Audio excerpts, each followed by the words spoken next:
We are live. I am joined today by Miss Gina G. She wanted to be on the show with me, so I'm gonna make sure that we handle business on the journey, letting the young ones on, because they are the future and they are why I'm sitting up here screaming in the first damn place. You know what I'm saying? Because I want to make sure that that the legacy that's left for them is real and substantial. So my head is gonna be halfway cut off. I'm gonna work it out. I'm gonna work it out. Got a big head, and I'm gonna work it out. But so I'm gonna ask y'all to bear with me. Chats are up. Let me refresh. I'm gonna refresh the chat screen so I can make sure I can see what's going on. I'm gonna send out signal. What? Okay, cool. I did launch campaign. Okay. DT. I should have did this before. I'm sorry. I apologize. 21719. Launch. Boom. Black signal has been created and it has been launched out. The great Gye-Nyame family is about to gather. The congregation of the mighty, we are in the house, right? We are in the house. All the black signal is hitting on all cylinders. It went out quick. I'm loving it. Let me sit this back just like that a little bit. All right, let's see where we at. All right. So, family, I want to welcome you first to the place where your hustle build muscle. This is Gye-Nyame Journey Media. This is a Heart of a Simple production. And of course, right now, we are doing the Daily Toast. Well, we do nothing. Go ahead. Where we strive to blow up your old paradigm.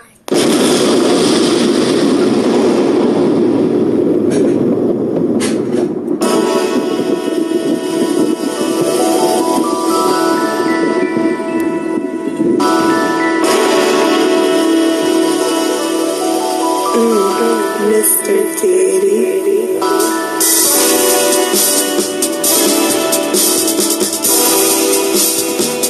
Drink your water. Come on, drink your water, but first, take your breath and drink some water. Take your breath and drink some water. Take your breath and drink some water. Take your breath. Drink. Where my pig? Or should we say, breathe, then drink. Now grab your glasses for some water. Get your bottle of that water. Twist the cap off that water. Lift it for your water. Drink.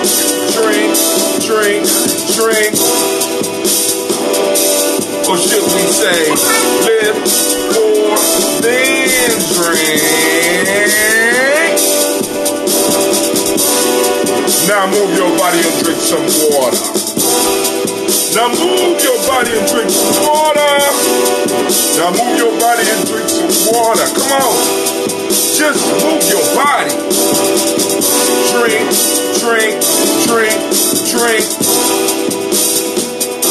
Or should we say, move, then drink. Man. Now raise your glass and toast your ancestors. Now raise your glass and toast your ancestors. Now raise your glass and toast your ancestors. Man, just raise your glass. Drink.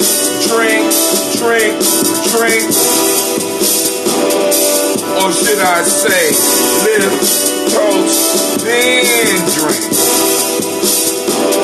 Oh man, listen. Take your breath and drink some water. Lift and pour yourself some water. Move your body, drink some water. Raise your glass and toast your ancestors.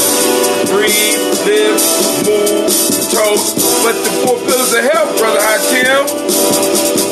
Drink, eat, drink, no. Oh, damn. Take your breath. Lift and pour. Move your body. Toast your ancestors, break down.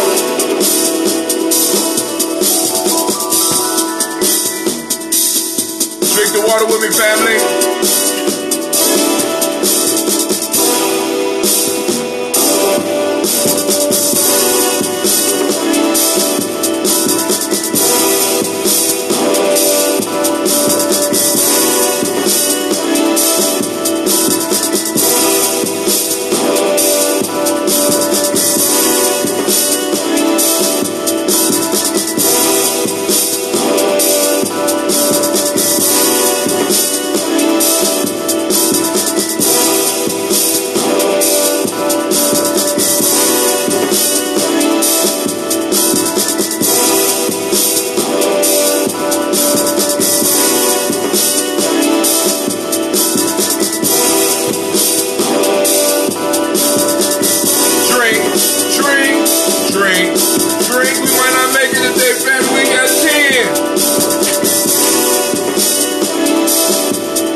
Damn, didn't do it. All right, family, here we go. Lines will be open. I'm going to post it up in a second. I want to do the toast first because we got a lot to talk about. Man, I had a nightmare last night. Yep. I had a nightmare last night. That I was at an event speaking and fell out with some people. And some young dudes came outside and tried to jump me. And I was shocked. And I jumped up and I woke up. But I was trying to go back to sleep to catch them. But by the time I got back, them niggas was gone. You know what I'm saying? I'm just like, man, come on now. Come on now. You can't be jumping me. You can't be jumping me in my sleep. I don't play that shit. I don't like that. I don't, you know what I'm saying? I don't like that. You know, so family, now, we got a lot to talk about. So now let me just lay it out, right? So last night we had a very interesting discussion with Mosh brothers about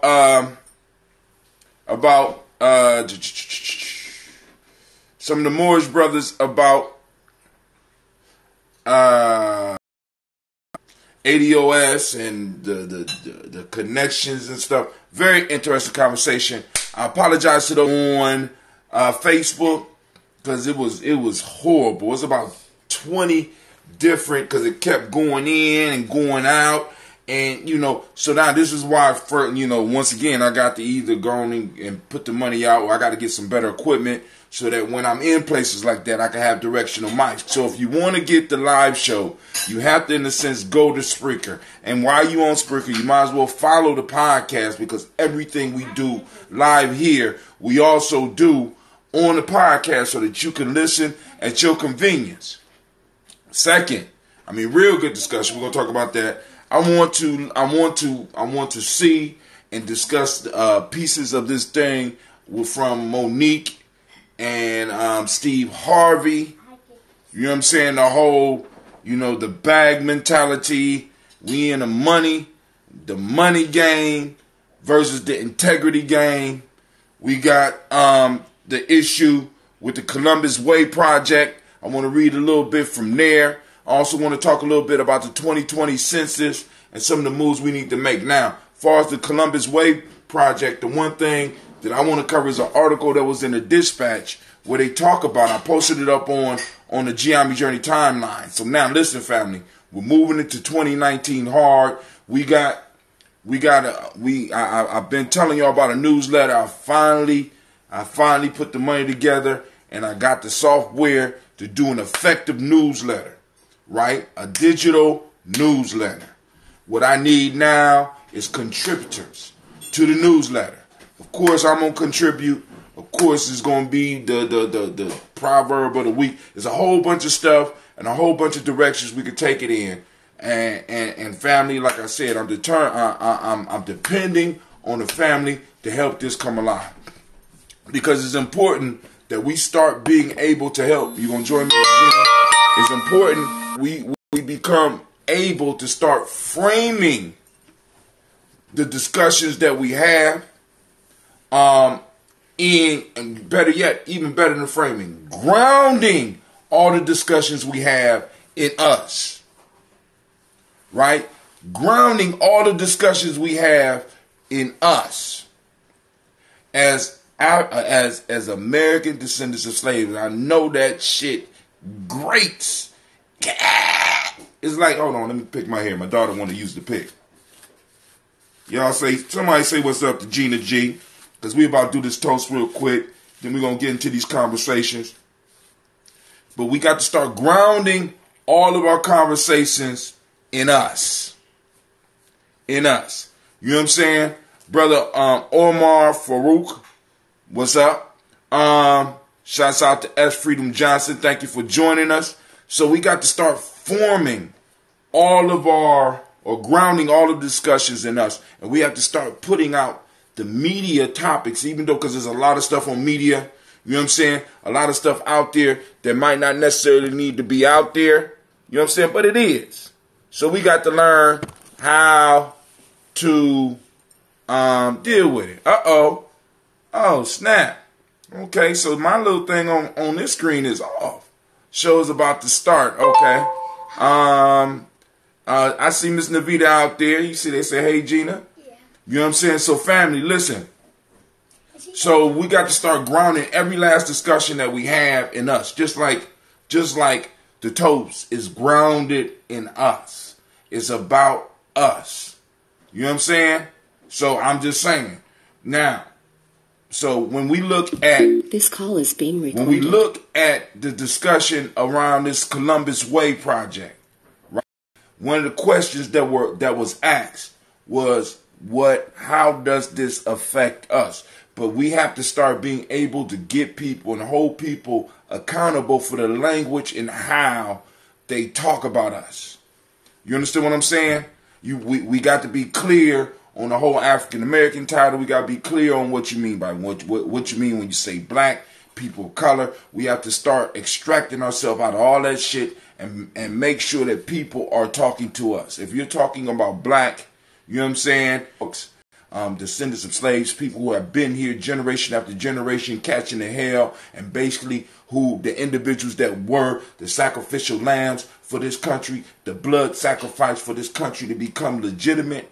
You know what I'm saying? If you're talking about them, or you're talking about African Americans and people of color, and this means people that are immigrants and people that are immigrants and people that are living on the fringes of our communities and shit, and really cannot fit that description. We got to make sure that they are precise, because we got to ask the question, what's in it for me? I have tried to find an English partner to practice English, but I cannot find it. I can dig it. Listen in. You're going to learn a bunch of English language words on this show, goddammit. Goddammit is one of them, right? Let me see. Where we at? So somebody is on the line. Who that on the line? It's the mysterious caller. I'm a ninja. It's the ninja. Ninja, huh? Okay. Yeah, I'm a ninja. Okay, he a ninja today. All right. All right, but hey, what we gonna do is, family, we are going to listen up. We're gonna do this toast real quick. This is why, because this conversation gonna spin. It could spin out of control real fast, because I got shit to share. We got stuff to share, right? And I wanna play this Monique thing. I wanna get into this because this whole bag culture is I believe dragging us down. You know what I'm saying? And it's like, we all kind of at fault. Hey, Hey, Clay. Can you bring me a coffee cup? I know he'd be like, ooh, I hate you. All right, so we only got a little bit of ambrosia left. Only a little bit of ambrosia left. But we gonna go and use this ambrosia for the toast. Just a little bit. This is kind of strong, Gina. You sure? Yeah. All right. Coffee, what you need? Coffee cup. Coffee cup, sir. All right, so family. Gather around. As the toast goes down. We lift up our glass to the Creator by whatever name you choose to call the Creator. We lift up our glass and we say, Ashe. A pic of my niece in 20 years. And we say Ashe.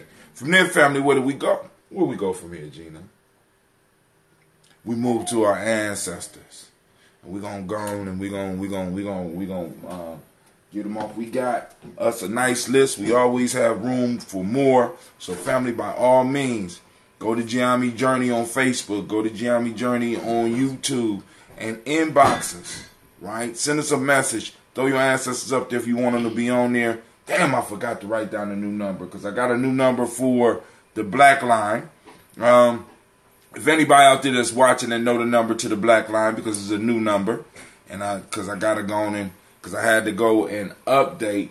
So also, family, I want to remind all of you that next week we will be doing the G&J Mall, and also in the mall we will be opening up the G&J Cineplex, where we will be showing the movie The First Purge and having a discussion. Now, family, I know some of y'all disturbed by the movie The Purge, but please, come out. This is not the first purge. This is not the second purge. This is The First Purge. This is the title of it, where they came up with the concept and did the initial experiments to get, this is the prequel to the movies. So it's very interesting who they used to experiment the purge on. And the reason the movie was chose was because the person that selected the movie saw some scary similarities between what's going on now and what was going on in that damn movie. Right? Because now the one thing we talk about in Gye-Nyame is being symbol literate. We have to be able to look at symbols. We have to always be able to look at symbols and fit ourselves, you know what I'm saying, and find what the symbol means for us. Right? So back to the toast. We lift it up, we salute the ancestors, and we say, yep, but we're going to read them. Y'all ready? Here we go. Miles Brown, Ms. Ann, Robert, Tex, Sandy Davis, Herman Brown, Senior, Rosalie, Tilly, Georgia, William, Walter, Kristen, Fanny Gasson, Aunt Nina, Uncle Chris, Aunt Fiend, Cleveland, Geneva Brown, Margaret Ellis, Wash Ellis, Cecil Ellis, Alvaro Brown, Gina Gaines, Herman Brown. That's who you named after. Who? Gina Gaines. That's right. Herman Brown II, Barbara Twiggs, Wash Ellis Jr., Katie Ellis, Nikki Ellis, Jamon Jones, Jeremiah Tappan, John Fallard, Montague Pittman Now, Normal X, Pat Mount Rob, Malika Fakour, Dr. Mary Ann Williams, Kojo Kamal, Elder Farmer, Elder Millie Dixon, Tony Clark, Pastor Yusef Weston, Elder Agony, Elder Ron Coleman, Elder Robert Donaldson, Alfred Burford, Hector Jr., J. Edwards, Carlisle Hayes, Grace Lundy, Inez Hayes, William Bill Moss, Phyllis Rose, Sturdy and Lucy Wright, Derek L. Pullian, the Luxter brother, Miss Eda Brooks Crawley, Miss Marie Nelson, Mr. Frederick Crawley Sr., Miss Jerry Brunson, Mr. Lonzo Johnson, Miss Marie McDowell, Janice Foster, Charles Jordan, Kell Smith, Walter Smith, Richard Triggs, Francis Johnson, Mary Franklin, Jimmy Williams, Daniel Ford, George Gibson, Nana Loretta Clark, Inez McCrae, Fritz Clark, Frankie Justice, Katie Justice, Derek Grinderman, Virginia Rogers, Reverend James Smith, Lois Henderson, Calvin Spratling, Mary Elizabeth Walker, Raymond Walker Sr., Sarah Jane Carter, Michael Ford Jr., Kellen D. Russell, Susie B. Smith, Teresa Clay, Melvin Del Hodge Jr., Herman Copeland, Mildred Copeland, Jenny Clay, Bird Beatty, Sarah Weller, Vita Farmer, Agosa Sue, Cheryl Harvey, Aunt Charmaine, Aunt Evelyn, Deolis Hasbury, Harvey Hasbury Sr., Leonard Dickinson, T.C. Islam, Terrell Dunbar, Will Thomas, Sarah Berry, Mark Walsh, Merle B. Thorne, Pearl G. Thorne, Ida Johnson, Florence M. Carter, Joanne Thornton, Edgar Trisha Lewis, Juanita Wright, Robert Wright, George Wright, Mary Eliza Frederick Davis, Mary, where we at? Merle, I'm going to just start from there. Merle, hold on, let's just start here.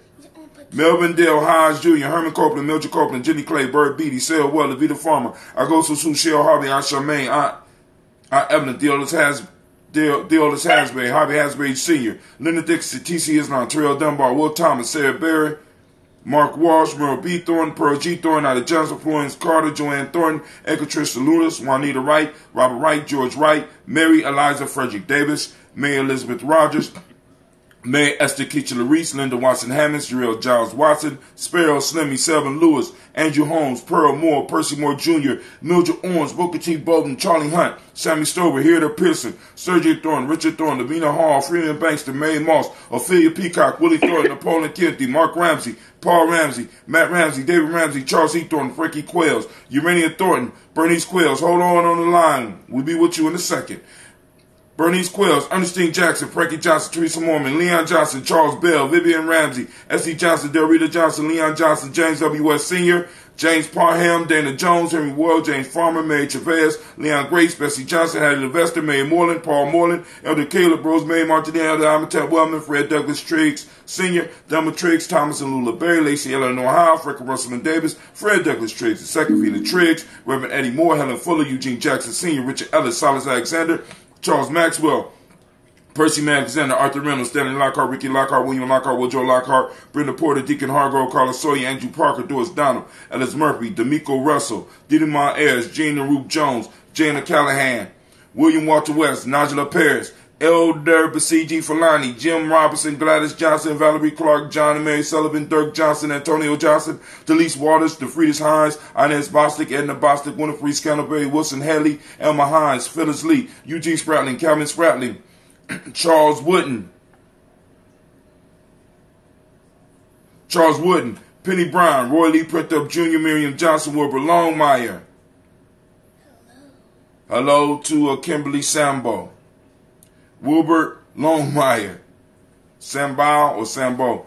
Wilbur Longmire, Edie Catney, Janice Carter, Michael Carter, Leon Pena Carter, Margaret Carter, William Carter, Lisa Jordan, Charles Lee Mosley, Dorothy R. Blair, Ransom Evans Sr., Sam Evans Sr., Naylon Blair Sr., Edward Stevens, Sue Ann Stevens, Joe Davis, Timothy Butler, Gene Holmes, Dana Jones, Peter Charles, Christy Nichols, Cardinal Robinson, Rosemary Charles, Ada Pearl, Bob Ingles, Jack Wallace, Warren M. Finch, Warren P. Finch, Tim Ingles, Audrey Finch, William Billis Lee Jr., Jennifer Sensenbaugh, Hazel Gasson, Jerry Bradley, Brian Watson Jr., Kaneko Parsons, Jason Kathy Bradford, Thomas Bradley, also known as Uncle Buki, also known as Gypsy, Reverend Roosevelt Word the First, Stacey Trice, Frank Smith, Mother Bertha, Michael Leonard, David Brown, Ruth Carter, June Cox, Ruth Cox, Paula Cox, Ronald Irvin, Judy Hubbard, Irene Johnson, Francis Booth Jefferson, Dan Wilkerson Sr. What are you doing, Gina?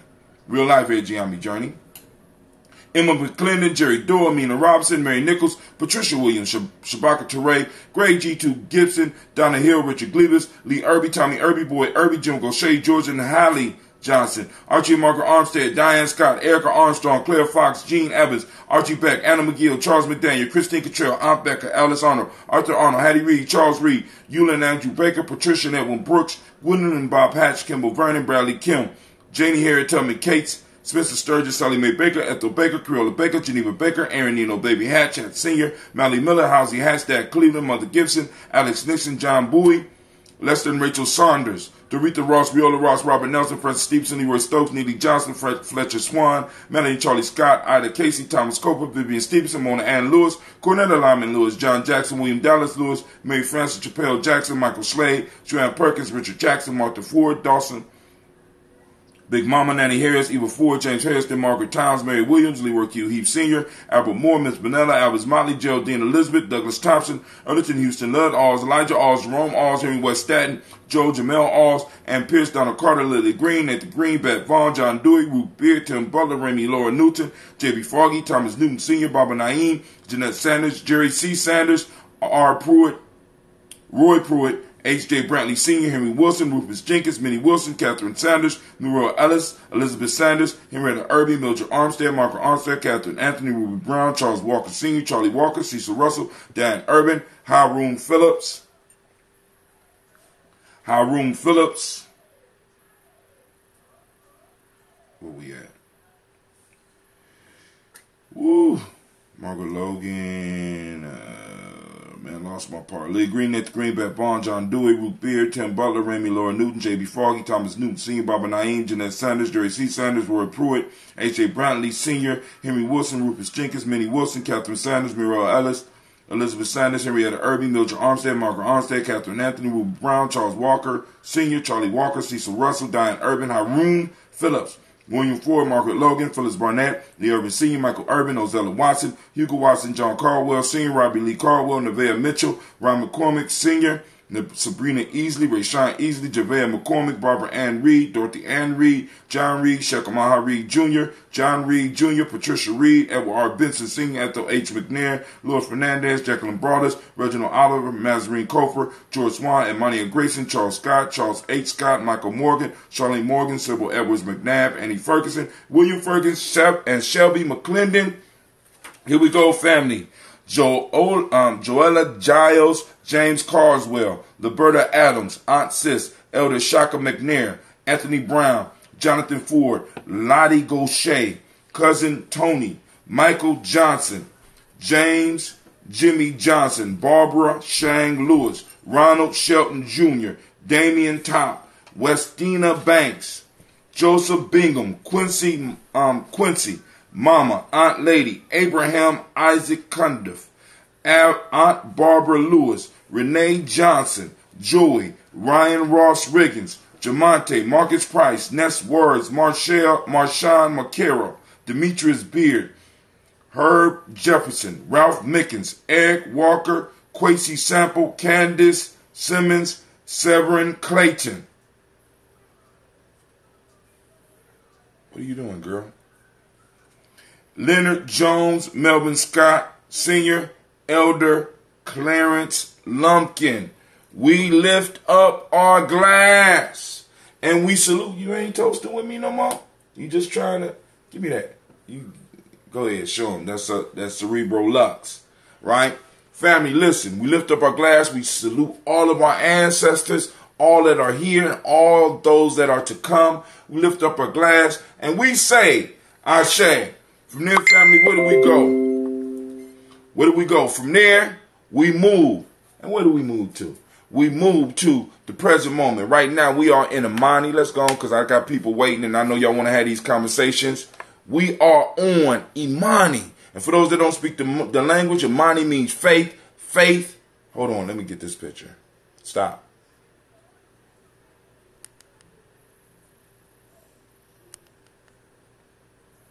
All right. Faith means, Imani means faith. The Mani principle of the day is harmony. The M7 is trust. Color is red. The Hermetic law is gender. Male name for the day is Quasi. It's your day, Quasi. What's going on? As a matter of fact, I think Quasi going to be doing his show tonight at 6 p.m. I wonder. If the color is red, why aren't you wearing a red shirt? I couldn't find my red shirt.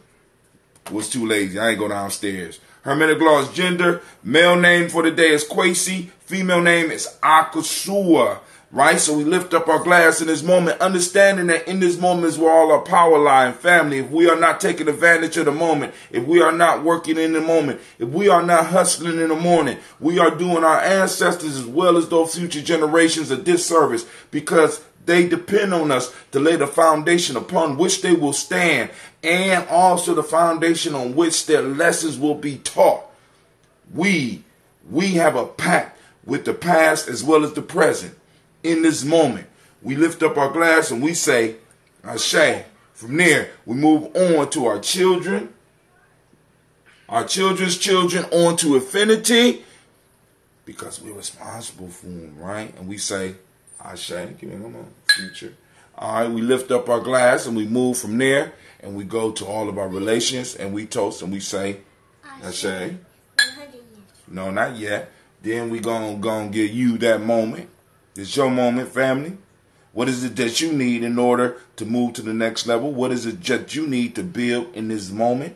We lift up our glass to you and we say Ashe. And family, right now, I toast the most powerful, most magnificent, most beautiful, and most perfect individual in the room right now. And you know who that is? That's you. No, you. You. It's you. Stop looking around. Stop pointing at other people. It's you. It's you. Right?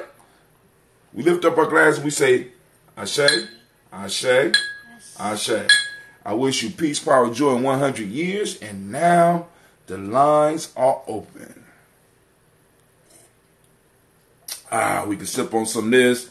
I got my Coach the Appropriate coffee. So, here we go. Quasi, you still on the line? Of course. No, Quasi dropped off. Somebody else on the line from Worthington, Ohio. What's going on? Who is this on the line? What's on your mind? Before I get into what I want to talk about. All right. I don't know. Oh. You kind of do my cover. I was a ninja. I can't be the ninja no more. Oh, okay. You can't. Nah, they're going to recognize your voice. I'm just like, but this ain't the regular number you be calling from, is it? Nah, I broke that phone. I broke my phone. I had to use my Okay, so did you call in twice and hung up? Yeah. Nah, I've been on the line the whole time. So I wonder who that was that called in. All right, somebody, we got, we got somebody calling in from Wazadugu. I said it right. Oh, you got it right. I said it right. You said it right. The international correspondence of Gye-Nyame Journey is on the line with us right now. So now I got something interesting for you. Now check this out. Okay. So I got the last couple of minutes of the discussion between Monique and Steve Harvey, right?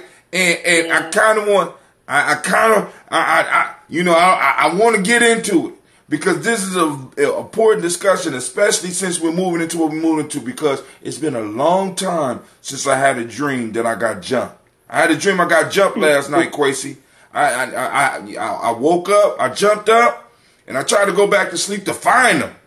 I was in a discussion. I was in a hard discussion like we was last night. Because for those that don't know, we had a show last night. Quasi invited me out, and we ran into some of the Moores brothers, and we had a real nice discussion because I wanted people, because I want people to understand it's not necessarily about opposition, but we got to start getting our thoughts and our ideas out there and throw them up against the wall and see what sticks and see what don't stick. And then start helping each other and start forming those bonds, right? And it was a powerful conversation. But when I got home, I was hyped.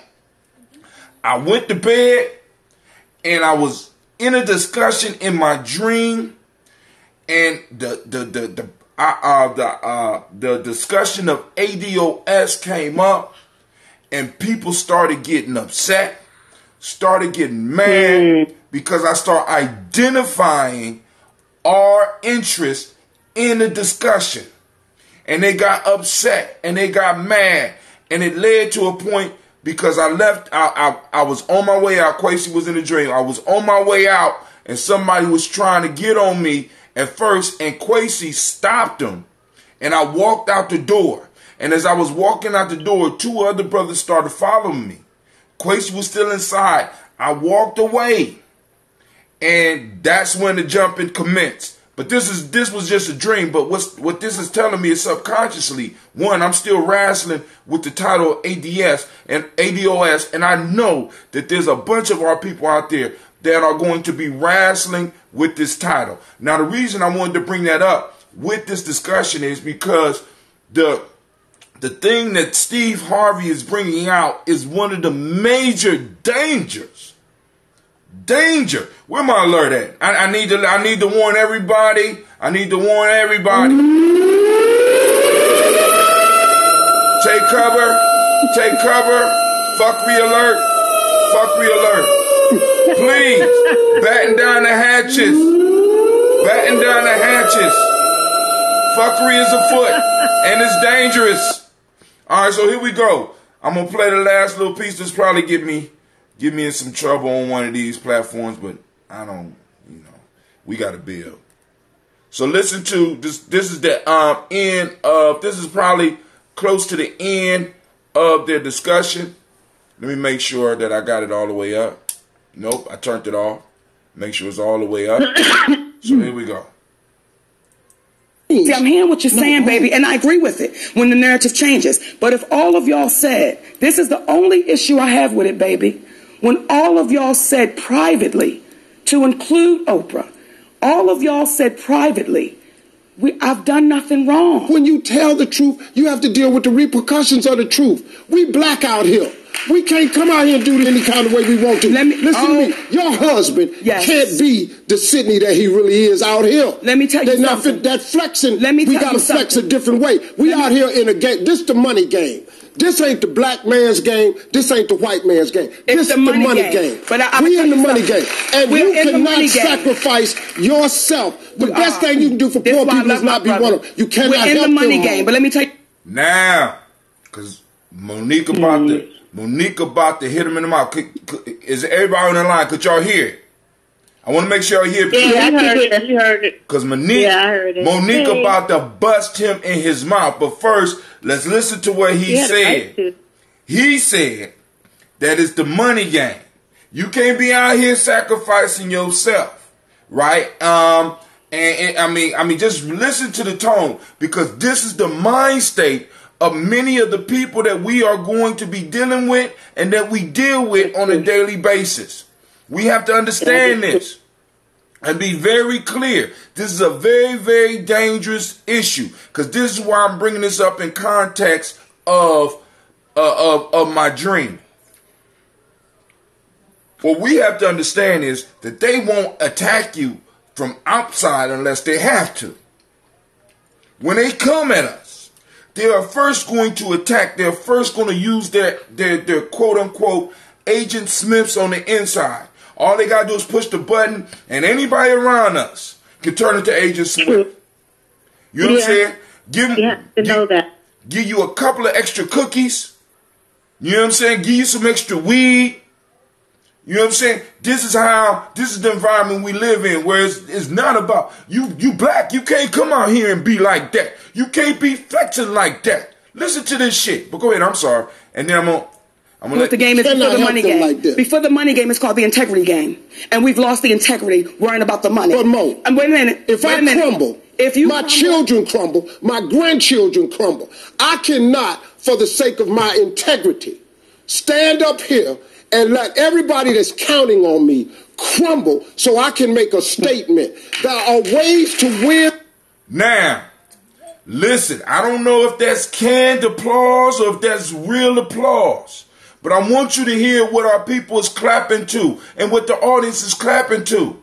This man is saying that he can't allow himself to crumble. He can't stand. He can't allow his integrity, his character, to stand in the way of him making money. Do we understand this mind state? This is the mind state we're dealing with. This is a motherfucker that will kill you. This is a dude who will put on a dress to get money. This is a dude that will do anything. He will sell his soul because he believes that his money is more important to pass down than his integrity. Now, what a lot of people don't understand is that when you look at the word integrity, the root word of integrity is integer. And what is integer? Integer is a whole number. If you don't have integrity, you're not whole. We're dealing with people who are not whole and will put us on the auction block. This is the mind state that made it possible for people to put other people put them on the auction block. Listen, someone told me today that they ran across the post. It's interesting that you bring this up. That she was going down her timeline, and for lack of a better word, but a sister that calls herself quote unquote conscious had put on her post, I just watched the Steve Harvey and Monique interview, and it's a damn shame Monique still don't get it. That's what she saw. So it's like, but that's true. That's how even the conscious people think. That's how they think. But if you look at that interview and you felt like that Monique was missing something as far as that she was like in the wrong, then I feel like you looked at that interview through a European lens. Because I agree with you, But I would say you look at that interview from a hungry lens, to the lens of we don't have, and we got to do whatever we got to get. And that's her point. Sometimes you don't. Sometimes now some things you may have to do, but sometimes your integrity just has to stand. It just has to stand. Like, I mean, there's something for me, and I was raised poor, so I know some poor situations, and I know some messed up situations, and I've had pretty rough life. I tell you what, there's some things though, I can tell you right now, I'm just not cut to do. I'm just not cut to do. Because it would just mess up my whole, I couldn't even look myself. If I can't look myself in the mirror, then I just can't do it, money or not. But I totally agree with you, and this is my take on this. I'm glad Steve exposed that mentality, and Monique sort of showed. So they showed the two mindsets floating around among Black Americans at any time. And for us, I have the Monique mindset. My mindset is this, we were slaves, we were sharecroppers. My grandmothers were only worked as domestics. We've done all that. We've gone through mass incarceration. So what can you do to me that ain't been done? Therefore, I'm going to if I can't keep nothing, I'm going to keep my integrity. And I think that's what Monique was saying. Mm-hmm. If you ain't got nothing but that, because that's about all we got at this point. He was saying basically, get the bag. Get the bag. Don't worry about nobody else. Get for you and yours. Get the bag. That's the mindset. But that get for you and yours got us to where we are now. And the you and yours, they don't even have it. I guarantee you, when Steve Harvey died, his kids probably won't have no more than your kids or my kids. While he going around selling out everybody. All these people who are going around selling out everybody, I guarantee you, when they pass away, their kids won't have any more than your kids or my kids.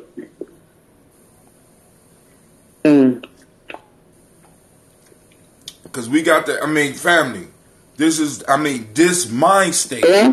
I know, it seems like it's just me and you on the call. I think he dropped. No, I can't watch YouTube and talk. Quasi. Hello? Check one. Okay, don't be walking off in the middle. Who? I think, hello? Can you hear me? Check one. Hello? No, I ate. Okay. I ate. No, but that was my take on that Steve Harvey mentality. And to be honest, I don't think that was a surprise for us. I think check most one, check two. People who think like us, I believe they run it. All right, family. I got dropped off, so I'm going back in. We're going to try to go back in. Real good conversation. This conference is being recorded by the organizer. And we know how to... Can I join y'all conversation? Y'all have kicked me off. We've been waiting for you to do it. We had a whole moment of silence. And you wasn't. No, y'all wasn't quiet at all. Navita, you jumped right over. Crazy. You didn't give me a chance. I could dig it though, because it is y'all show. It is Gye-Nyame Journey is community property or tribe. I take that back. Tribal property. You know what I'm saying? Because I'm looking for individuals that are about the integrity game. Because I understand. Because it's kind of hard unless you in that situation. But when you hear how he's coming at her. Yep. You know what I'm saying? And it's like you can't, you see, what if Marcus Garvey had that mind state? What if Malcolm X put that cut off? What if Malcolm X, because they're always okay. What is it takes that type of mind state to move things, because sometimes, like I said, because like I talk about black folks in America, ADOS, when I say it, we are the sacrifice in which America used to move to the next level of Western civilization. Our blood, our bones, it was a sacrifice. And in order for shit to happen there has to be sacrifices. As they say, if you want to make omelets, you gotta crack some eggs. And if you can make the shells of those eggs people outside of you, then you do that shit. Period. I'm going to add something. You're right. We are the reason America moved to the next level, and we are the reason Africa is at the bottom. We're the reason what? Say that again. We're the reason Africa is at the bottom. Because we America used us to propel, and when Africa sold us, Africa dropped to the bottom. This continent is at the bottom for that reason. Any thoughts?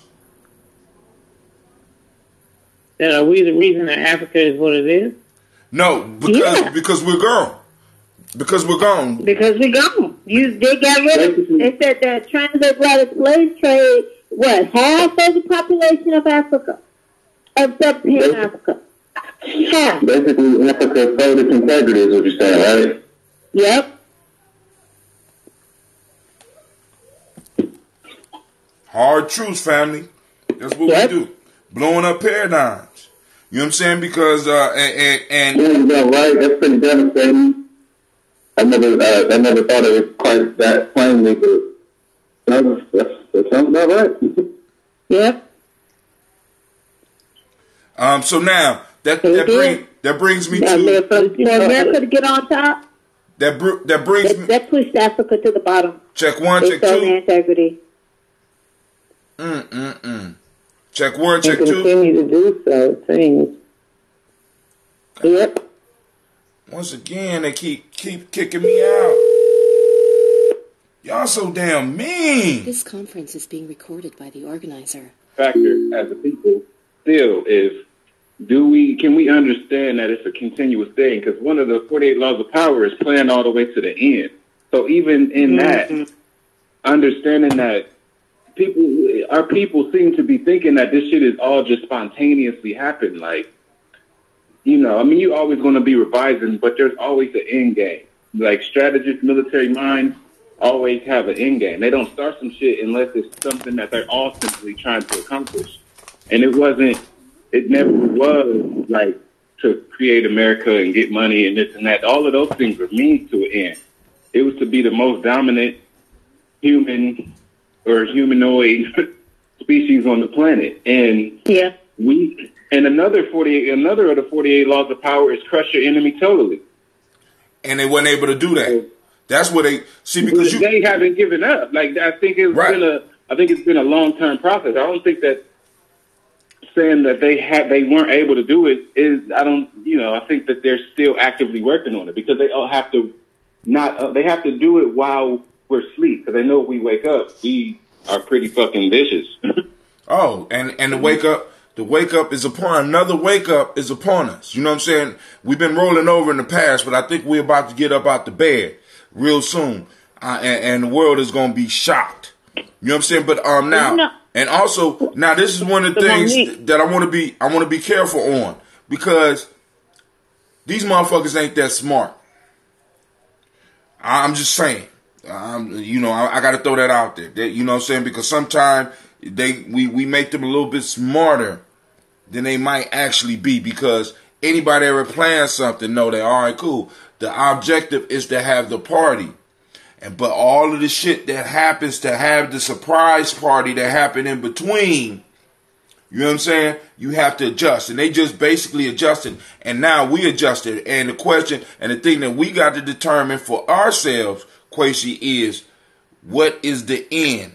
What's the end? We start with the end in mind. What's the end that we have in the discussions that we have in it and the movement that we're going towards? Somebody else was about to say something, because I want to finish the Monique piece. Well, the Monique piece too. I noticed that when she first came out, when she started talking about Netflix, and then she started talking about, other things, she immediately, in my opinion, she got she's crazy, she don't know what she's talking about, she got for lack of a better term, blackballed, and even her own people was looking at her like, oh, she ain't all of that, and she ain't that, and then, she's a troublemaker, she was labeled as the troublemaker of comedy. You know what I'm saying? But I think that a lot of times those who have the not popular opinion, which does not always mean they're wrong, they just have the not popular opinion, they get this, they don't speak in a way that makes, when they speak in a way that makes others feel uncomfortable about white supremacy, even our own people, then that in the midst of that being uncomfortable, we have a tendency to lash out at the person that's making us feel uncomfortable. That's right. Saying that they're crazy, right, or you know they're difficult. And that's what we gonna have to. That's what we have to get prepared for, because part of this whole DOS movement is being able to be in situations and have people around you feeling uncomfortable. That's part of the strategy. Motherfuckers have to figure out what to say and how to say it. Not because necessarily it's the political correct thing, but how am I going to address y'all? It's no longer you come in and just get us hyped up on emotions. We're going to run out and vote for you. It's no longer that you could just come and talk about you got hot sauce in your purse, or that you play a saxophone, or that you look like me, that we're going to run out and we're going to do things for you. And we just going to expect and accept. When you start doing that shit, like Monique is saying, give me my motherfucking due. Right? Right. Give me my due. And when she said, this is what I'm worth, and no, when she said no to all those people, bitch, how dare you say no? Who are you to say no to me? And then all of a sudden she became crazy. Who are you to say no to them? Who do you think you are, Monique? You gonna say no to them? You ain't all that. You owe them an apology, and they owe you an apology too. You know, and it's like we want to be in the middle of the road and not make people uncomfortable. We black out here. We can't move like that. No, really, listen to the mind state. That's like motherfucking the slave quarters. I mean, that slave quarters talk. We black out here. We can't move like that. That's what he does. That's what propelled him to the national level. Like, I'm from Chicago, and I used to listen to Chicago radio, and then they switched to Steve Harvey, and I was like, he is so inarticulate. He doesn't even sound like he should be on the radio, let alone national radio. When he went national, and that's when I stopped listening to the largest black station in Chicago. I wasn't going to listen to Steve Harvey. He is so inarticulate. He's so backwards in his thought process. And he was propelled to the national level. Listen, and this is what Steve Harvey sound like every black Christian, or every black Christian addict. You know what I mean? Every black person that's addicted to Christianity or addicted to churchianity. That's inarticulate. Oh, I can't stand Steve Harvey. I've never liked him. I didn't realize when they pushed him forward. Think about it. Who did he step on to get where he was? There was other black people in place who were articulate, who were radio people who trained in radio, people who trained in journalism. Steve Harvey.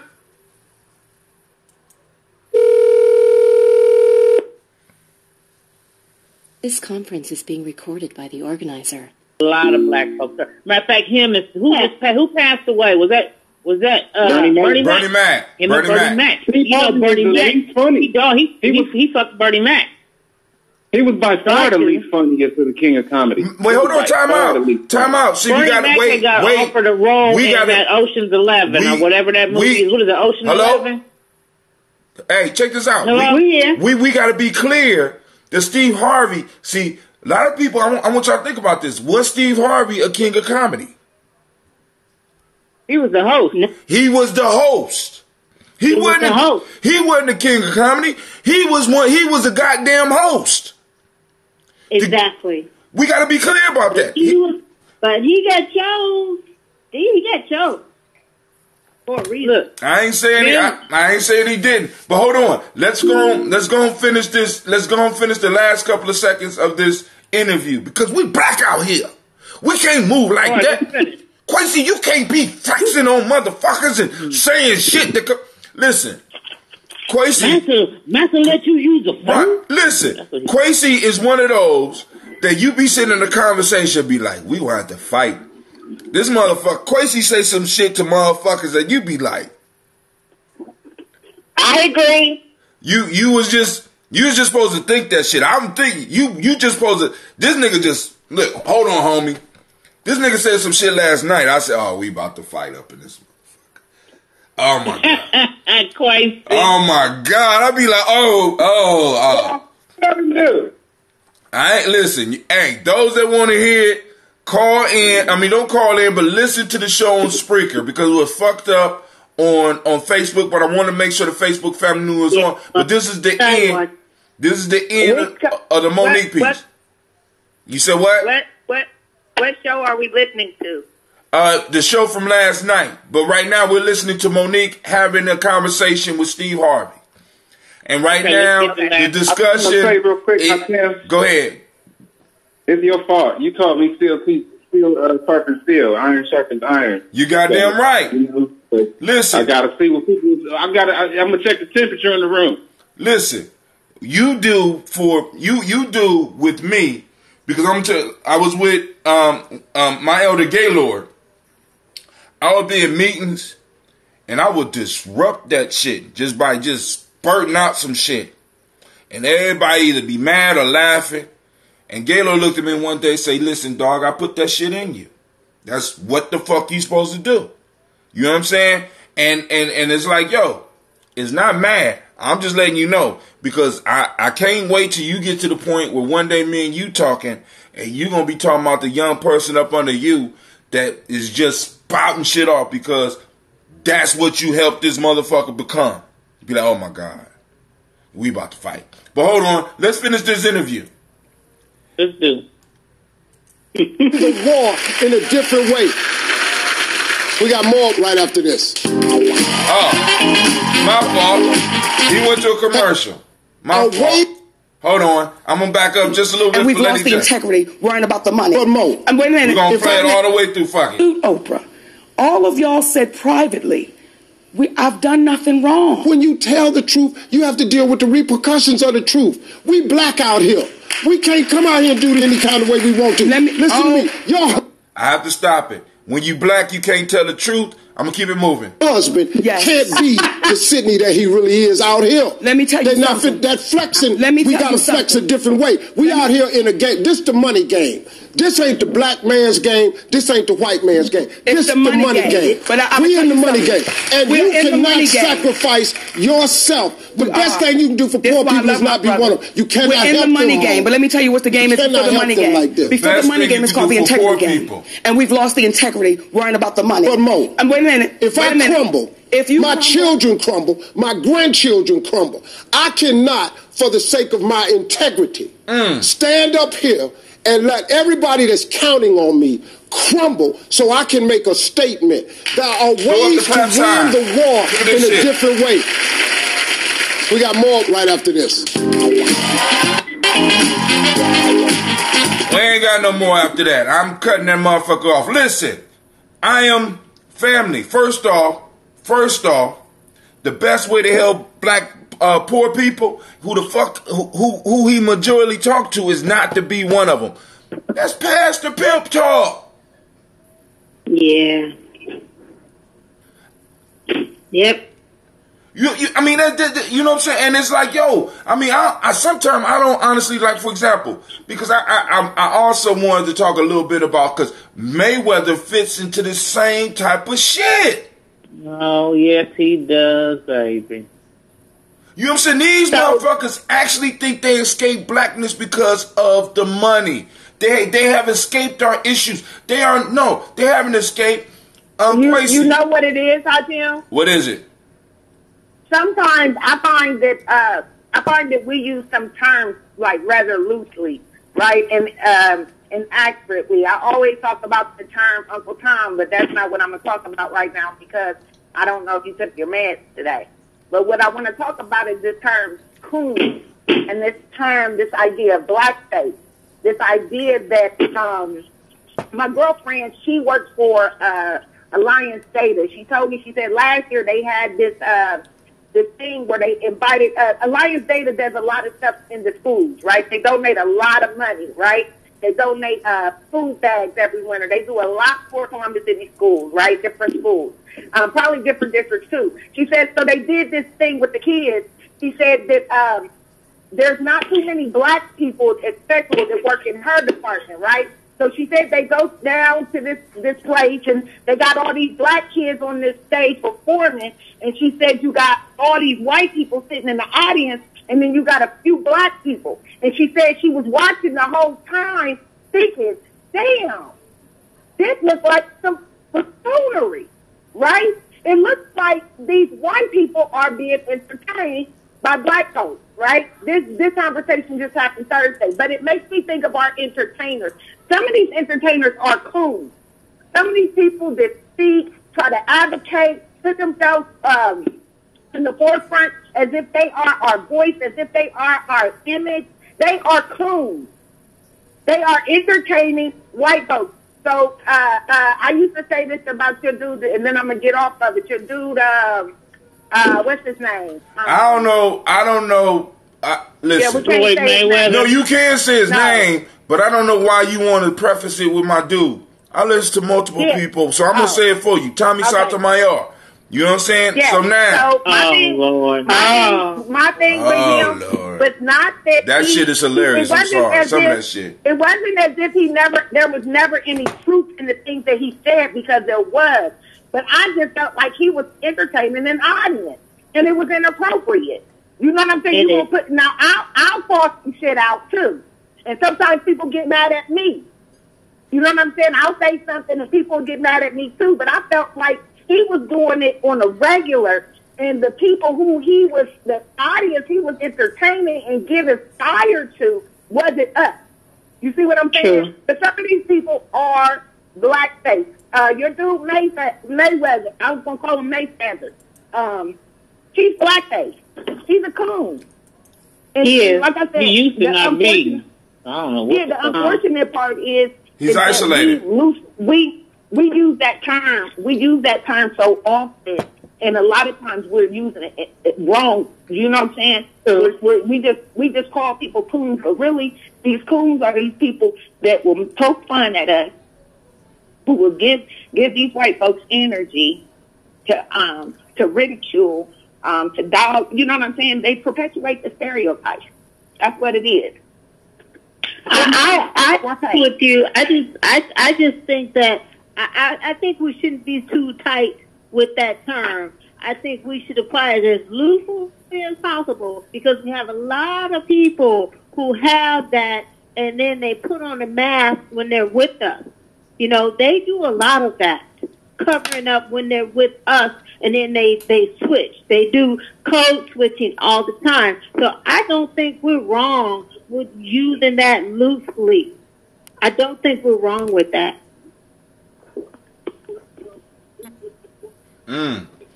Now, so, because what I was going to say was, Quasi, which law is it where they talk about the dangers of isolation and 48 laws of power? Because this is what's happening to a lot of our black entertainers and supposed black folks with money, because they basically get isolated. And in their isolation, you know what I'm saying? They get a diluted reality. Because they start thinking, I mean, it's almost like some of these niggas honestly think that all of us made it. Yeah, I mean, I can't remember exactly what number it is, but like the idea behind it is like everything is fluid. Everything is always moving and changing. And then when you isolate yourself, you going to be riding on yesterday's trend and thinking that you up to date, up to speed. But you're going to come, because you always got to re-immerse yourself in the society in some way. You know, even if you're rich and you got the opportunity to live disconnected from the average person, in some way you're going to have to be connected. You're going to have to reconnect. And then when you do, if you isolate yourself too much, when you reconnect, then you're going to be living in an old paradigm. That's true. I even experienced that living abroad, and I do a lot of things to stay connected with my people.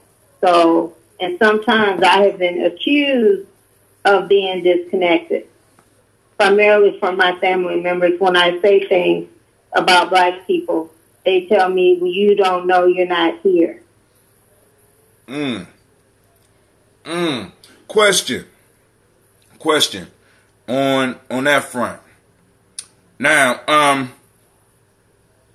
want to move just a little bit in another direction. We can continue the conversation. If Lady J come back, she might have something that she want to add to that. But I want to kind of move the conversation along because it's like, you know, I just want to make sure that we understand that the attacks are not going to be from the outside. It's going to start inside first. And we got to prepare ourselves. And we got to understand that we're going to make, when you are black, you make others uncomfortable, especially when you are standing up asking, where is mine? Where is mine? Building off of what you said just now, I was, I'm thinking like it's been going. The attack is like we kind of at a, how you call it? Like it's at a pitch, it's at a height right now. Right. And the main thing that's going on in our community, the main war that we're fighting is the men against the women. And that shit's been going on since the 70s. I've been like doing a little bit of research on that shit, just how after the 60s and the whole civil rights era, they realized that the black family was the pillar of the black power movement. So that's when they undermined the black family. And we're at the breaking point. Like at this point, it's inevitable. We're at an inevitable point of shift because it can't sustain itself any longer. You know what I mean? That's why I'm like, my thing is like with black women, that I ain't got no love for no black woman that's on some Me Too shit. If you say Me Too, unless I ask who wants another slice of pizza, and you're the second person to ask for something, then I don't fuck with nobody that got nothing to say with Me Too, because you the enemy. Period. I don't want to, and it's that cut and dry. I don't want to hear shit. Fuck you. You know what I mean? Like, the Bible says 144,000. I was just thinking about that. 144,000 people is going to escape from Babylon. I don't know if I'm even accurate, but that shit sounds about right. I can't show you where the quote in the Bible and none of that shit. But that's like 1/25% of the United States population. 1/25% of the population of the United States is who I fuck with. Me too. And that one, that's that. You know what that's called, Quasi? That's called a tribe. That's what that's called. That's, you know what I'm saying? That's called a tribe. We have to understand that because we came to a point in our discussion last night where it's like, you know, because what happens when we eliminate the problem of white supremacy? I said then obviously your tribe and my tribe is gonna have beef. See, because this is one thing that people don't understand. I honestly, there's always gonna be beef. There's always beef. Always. And if there's no beef, in many cases, you might have to manufacture some beef to keep people busy. We don't understand this shit. We constantly are in flux between violence and peace. In order to maintain peace, you got to have violence. In order to stop the violence, there is a cycle that's going on. And for some reason, we're caught in la-la land and can't see that shit. You know what I'm saying? It's like, oh, you know, we want everybody to get no. As black people, we need to circle the wagons and get ready for all the motherfuckers that's gonna be trying to intrude. And sometimes we might not be able to distinguish who might be coming to help us and who might be coming to harm us. And your orders are to shoot, goddammit. Right? You ain't gonna let nobody inside the motherfucking circle that could possibly kill all of us. Fuck that. You know what I'm saying? Fuck that. I mean, because it's getting bad, man. And it's like, boom. We allies. We could be allies from a distance. We could work together from a distance until there's some type of proof. You know what I'm saying? Some type of undeniable proof. But even with that shit, we know all that shit could be manufactured. Now I want to move on. Does the Columbus Way help the black community? So I'm going through my timeline and I see an article from the Dispatch, and I want to read this one because It's a question that needs to be asked about everything in every city that we are, wherever you are, family. This is a question that you need to be asking about everything. Like in New York, people that was in that neighborhood was basically asking, what we gonna get? Black people want to know what they gonna get when Amazon come into an already crowded city and bring all them, you know what I'm saying? Rather than just moving us, what the fuck we gonna get? We have to start being able to ask these questions and not be uncomfortable about asking these questions. Whether it's the dog catcher or the president of the fucking United States. We got to be able to ask that question. We got to be politically selfish. We got to be politically about ourselves, because if not, we always gonna lose. So here we go. The Columbus Way has been credited with helping to save the Columbus crew, building the Scioto Mile, and bring the new Veterans Memorial and Museum to fruition. So we know where it is, those that's in Columbus. The formula includes public-private partnerships, cooperations, and the polite Midwestern way of doing things, often behind the scenes. It has been cited many times. The Harvard Business School studies and teaches the Columbus way of pulling off projects that requires heavy lifting and often lots of money. But as the Black History Month continues, some wonder whether these projects trickle down to the grassroots levels, particularly to those in the African American community. Once again, we move from black to African American, and let's see where it goes next. Many in the community are, and we got to stop them from being able to use these as interchangeable terms. Many in the community are looking for bigger strides to benefit to strengthen their economic and social stability and political influence, which all people should. People talk a good game.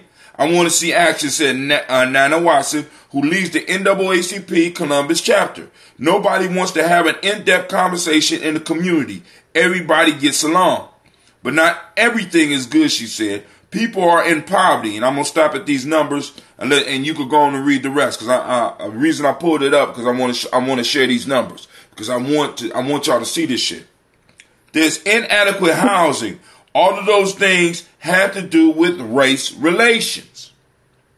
Franklin County's African American population is now 307,394, of which about 27.3% live in poverty. That's over a quarter. According to the U.S. Census estimates, about 10.8% of the white Franklin County residents live in poverty in 2017.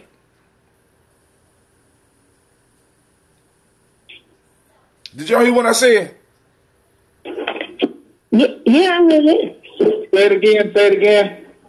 Franklin County's, this us. This our tribe. Franklin County's African American population is now over 300,000. I'm just going to say that. Of which about 27.3% live in poverty. More than a quarter of black people that live in Franklin County, the county that we are presently in right now, is living in poverty. According to U.S. Census estimates, about 10.8% of white Franklin County residents live in poverty. And African American babies in Franklin County are 3 times more likely to die than white babies.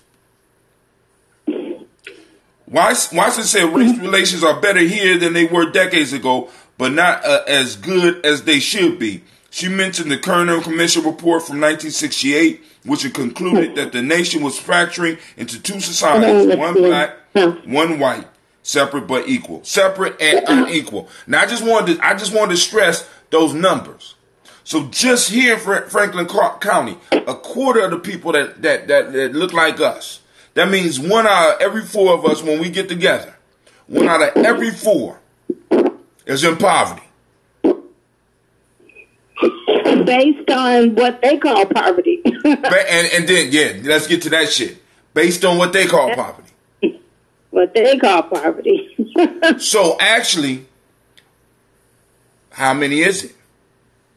Yep. See, we don't have these numbers, but we got the skills, we got the ability to go out and get it, because we assume because motherfuckers wear fancy tennis shoes and they got cell phones that everybody is doing all right.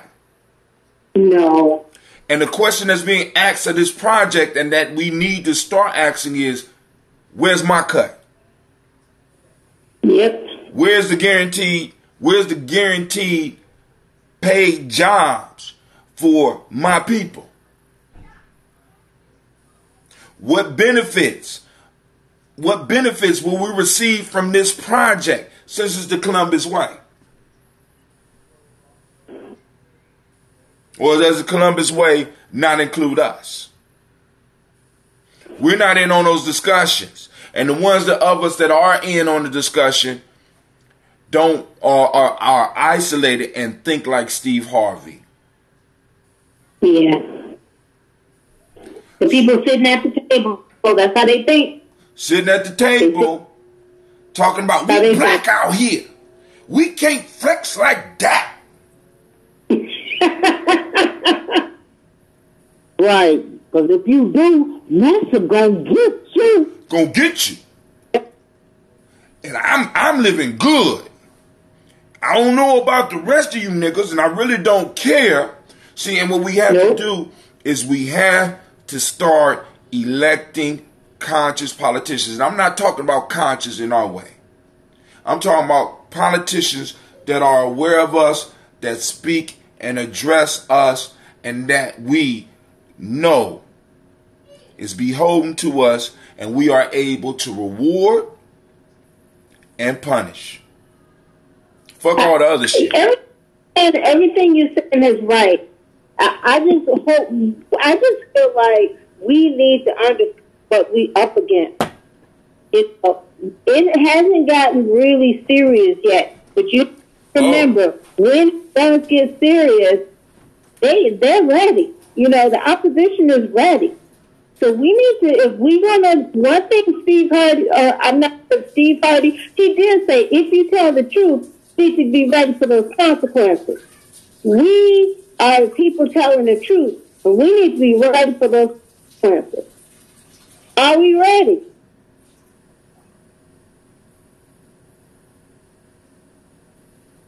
Are we ready? Uh-oh. I don't know. Uh-oh. Are we ready?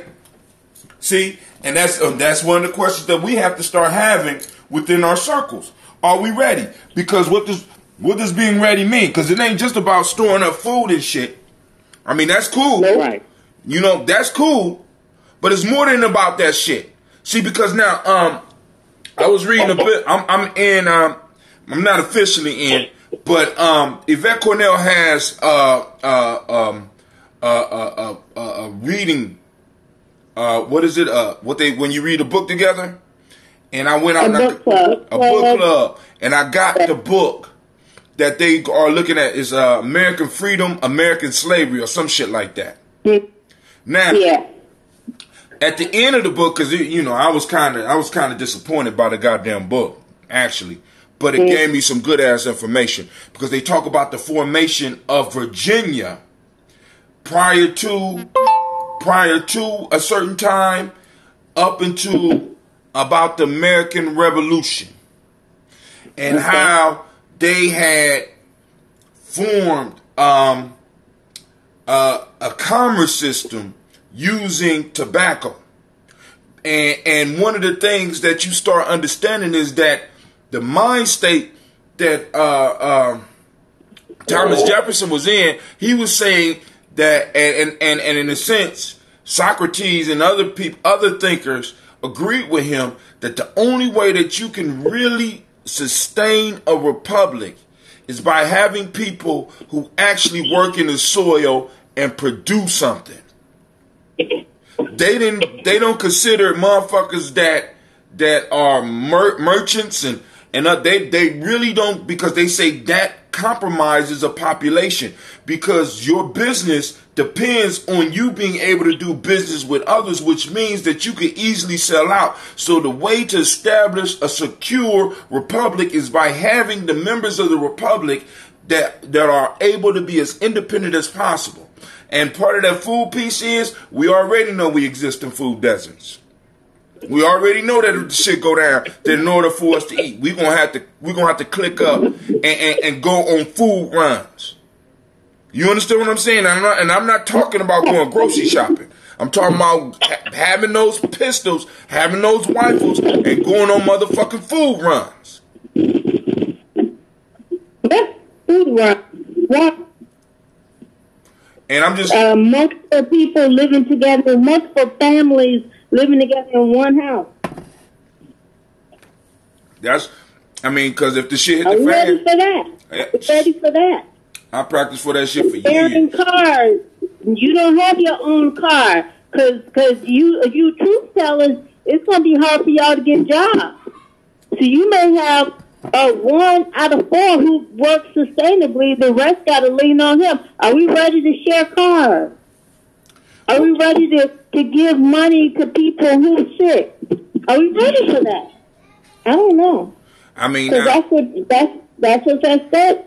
In many ways, we're being forced to that because Uber is sharing a car. Motherfuckers really don't realize that, but that's that is true. It's called car sharing, but you can actually share a ride with somebody on Uber if you want. Ride share. Mm-hmm. It's true. That's what Uber has. It's almost like Uber was anticipating. The lack of jobs, the lack of things that we would have. But it's going to get real. Oh, it's about to get real, really real. Real soon, real fast. Real fast. This is one thing that I think that a lot of people kind of don't take into consideration as far as the powers that be in the United States, the money interests. They don't give a fuck about nobody. They don't give a fuck about white people. Not at all. And they also know that American white people are the biggest drain to the rest of the planet. The most wasteful. Like, even like, we talk about renewable resources like the oil, and maybe that whole thing might not be, it might be renewable. But the landfills are filling up. We waste a lot of food as Americans, and we pollute everything. Trash, we got trash everywhere. Like, I'll never forget when I kayaked down Alum Creek, it's so much trash. It was beautiful to be out there and to just hear birds and all kind of stuff, you know what I'm saying? But it's trash everywhere. That shit is disgusting. And it's right in our backyard. It feels like nature, but it also just feel like, God, like, damn, this is disgusting. You know what I mean? Even when you get a little bit away from the city a little bit, it's still trash everywhere. Like, everywhere, man. It's crazy. And so at the end of the day, they don't give a fuck about white Americans. They'll let this whole shit plunge into chaos. They'll let all these motherfuckers die because that ultimately really gives Earth the best chance of survival with getting rid of all of these fucking Americans. I don't know about that. Yeah, that sounds like a bad strategy because the middle class was set up to protect the rich class. So if you let all of them die, there ain't gonna be no protection because one thing that is for sure,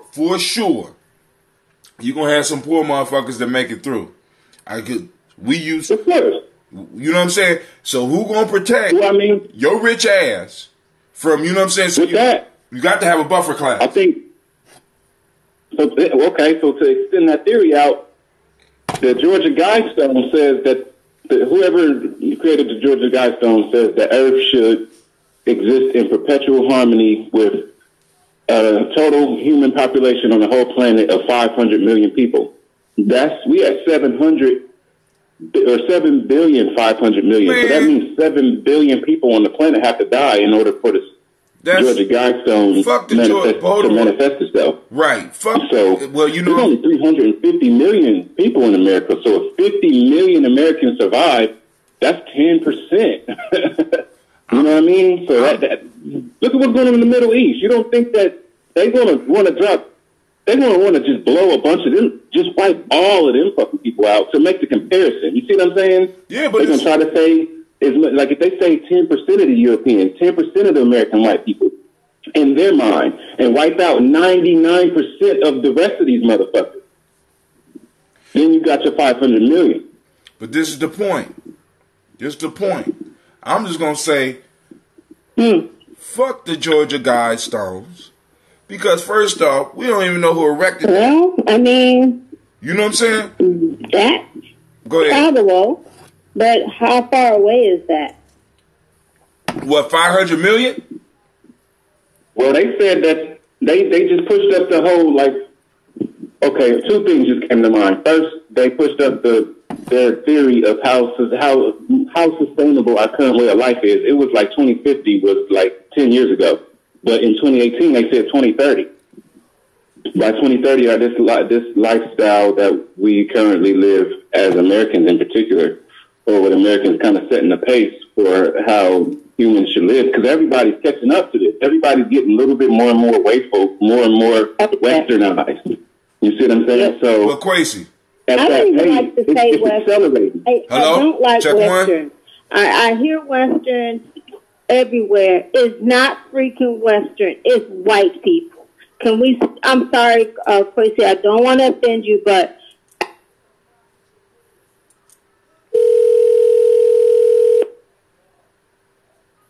This conference is being recorded by the organizer. Because, I mean, I think people of color inhabited every corner of the planet before all this fuck shit started happening. So I agree with you. Thank you, actually, thank you.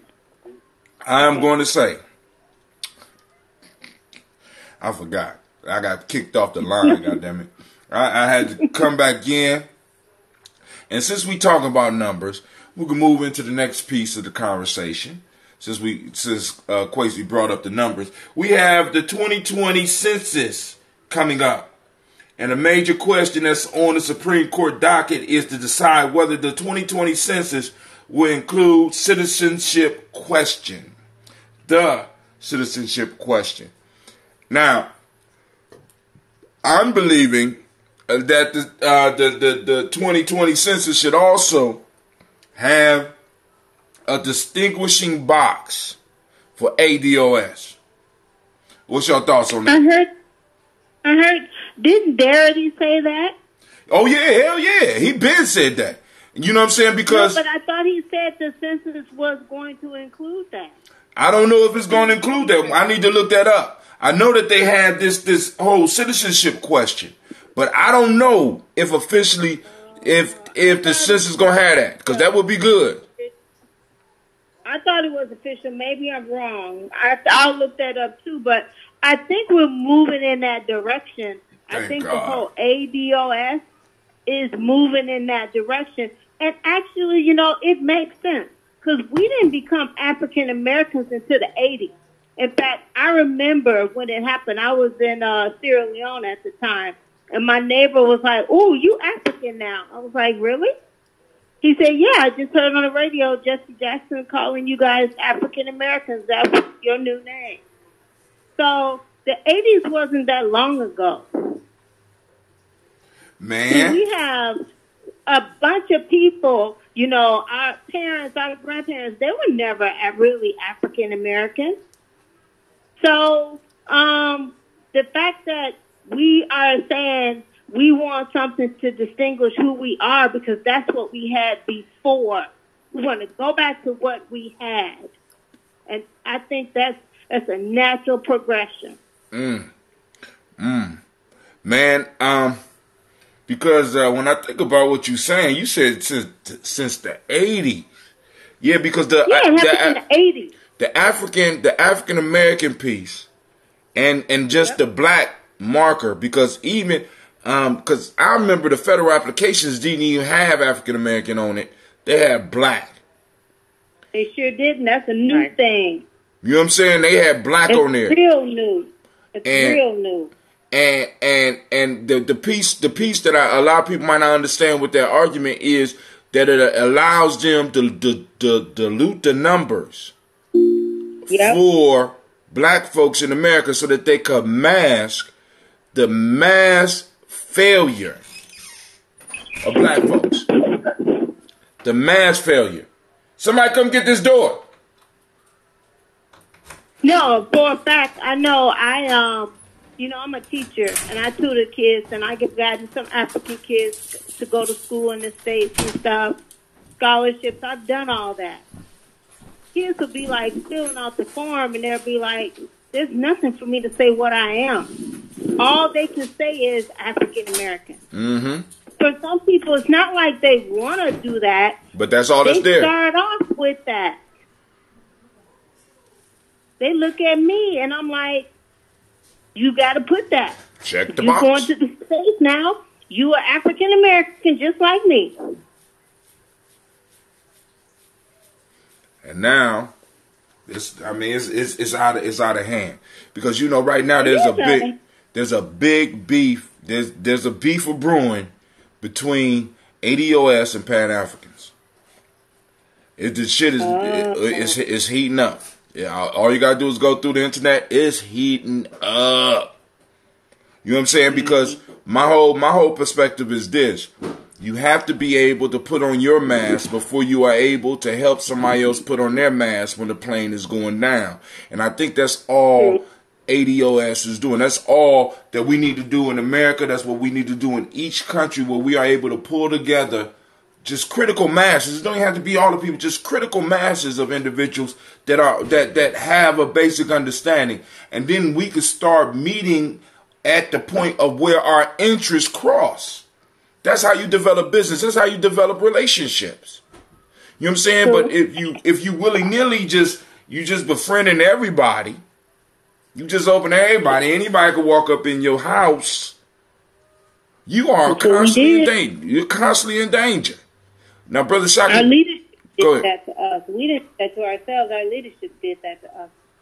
Oh, yeah. Yeah. Brother Shaka just joined the call. What's going on, Shaka? You all late. Checking y'all out, seeing what the rhythm is before I jump on in. Oh. Well, man, the rhythm about to end, brother, because I got to get up out of here and get over to the school. I got to start working on this newsletter. I got to go and send out some more text about the mall, the G&J Mall. Right. So, Sister Navita, why don't you go on in? Why don't you give everybody a brief discussion about the Purge movie, since there's some rumbles. You know what I'm saying? Some people are not feeling the whole idea of watching this movie, The First Purge. Now, has anybody on the line seen the movie? I haven't seen it. You have, Quasi? And I think that was shocking. Nah, I haven't. I wanted to see it, but I think this is the perfect chance to watch it. This movie is, well, like how Tim talked about the symbolism, very important symbolism in this movie. And sometimes there's things that happen in our community, and just talking to somebody, it just ain't enough. But with the First Purge movie, I think by seeing it in this kind of way, some things for some people may be able to click from visually seeing what was manifest in this movie.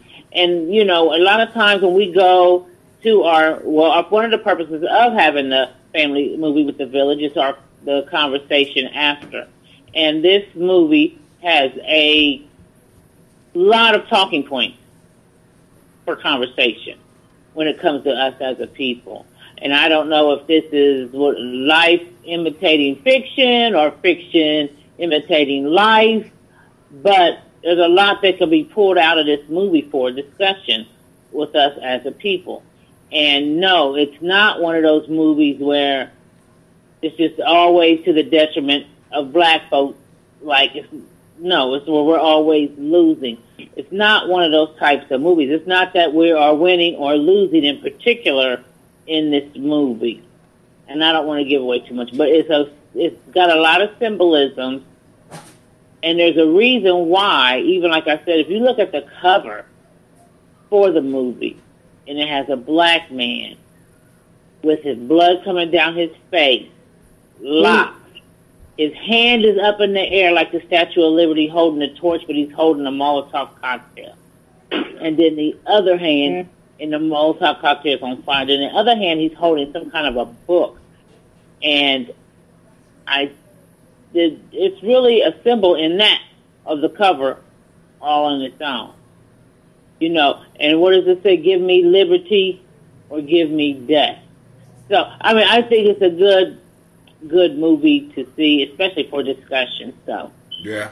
And that's why we had a movie, so that we could sit down and watch it together and discuss it. And at the same time, you're gonna have the mall going on, and you're gonna be able to get up and go and shop. Check out Gye-Nyame. We're trying. So when are you When is this? When is this happening? On the 23rd, next Kaumba from 12 to 6 p.m. We'll be having a lot. Oh Yeah, we and then we're gonna have. And if anybody needs to get cleaning products, you can come get your, whether it be your Tide, your bleach, your air fresheners, your cleaning rag, whatever. Come on out to the G&J Mall, because we got a sister who got all that stuff. Got all of it. She sent us pictures. Listen, family, she gonna have a. And I put some pictures on my Facebook page if you want to see. That's just, matter of fact, I said, if you got any other pictures she sent you, please send them to me. All right, it's 20. She setting up a $20 and a $40 box, right? Right.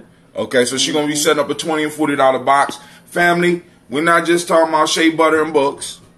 You know what I'm saying? Kwesi, no, I'm serious, because a lot of people, when certain people are involved and we have a certain slant, some people think that it's limited.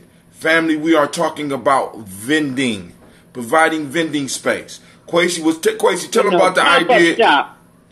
You need a place to do a pop-up shop? Right. That's where you could be. Kwesi, tell them about the idea you had. What idea? Oh my God. About the vending? Oh, you saving it? Yeah, I forgot what I called it. The swap shop. Say it again. Like a barter table. He wanted to have a barter table. And no cash allowed. I ain't had a chance to flush the thought out as much. I was thinking maybe just on some preliminary, maybe a continued thing. Buying some type of intermediate, like if you want, you can take your cash and buy a token or something, or some type of chip or something, or just straight up exchange and shit. You know what I mean? Have somebody there, kind of a mediator, moderator. Mm-hmm. Yeah, and then you could have a computer there, so you could look up values and shit. You know, see how much a relative value is, and then people just, like a person. And also, it can even be bullshit. Like I could come with something I don't even really want. Or something that might have some value that I don't really need. You know what I mean? That somebody else may want. You know what I mean? Just the opportunity really to build the skill of compromise with people, or, like mutual compromise. Hey, Hatem, let me ask you something. How many produce vendors do you have? How many produce vendors? Oh. One. You say one? Yep. Okay. And here's just a little something, man. And it might not make or break an event or anything like that, but there are produce vendors here that follow the farmers market. They're booked through the farmers. It's one organization that runs like 5 of the major farmers markets on all sides of Cleveland, right? But the piece is that when you go there, if you want to use an EBT card, they swipe it and they give you tokens. Right. And the piece about it is listen, the piece about it is that let's say you buy $5 in produce. They're giving you $10 in produce. So I'm just figuring, even with the kids with the micro greens, that's big right now. So you have microgreens in a place where people can double up on it because, people still in a place where they're trying to transition and understand the benefits of that over regular greens. You know what I mean? So, but it's just a thought. I don't know what it takes to be able to use the EBT cards to get up on that program. Right now, yeah, that's a government regulation stuff. I work with EBT, and that's way possibly in the future. We're just providing. I told you my superpower is providing space and time. We provide. As far as like what Quasi was saying, I was thinking along the same way. I'm sorry. Go ahead, sis. No, I was just going to add in, in terms of the future, I told you guys about what my husband and I have. We make wine and Senegal. So, if there's anybody who wanted to do something with us, we're always open. Right now, we're not selling anything in the States. We only really sell in Senegal.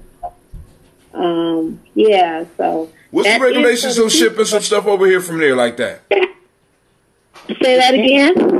What's the regulations of shipping something like wine? Because if I wanted to do ambrosia over there, I'm quite sure it might be difficult to for me to even bring the SCOBY in the country.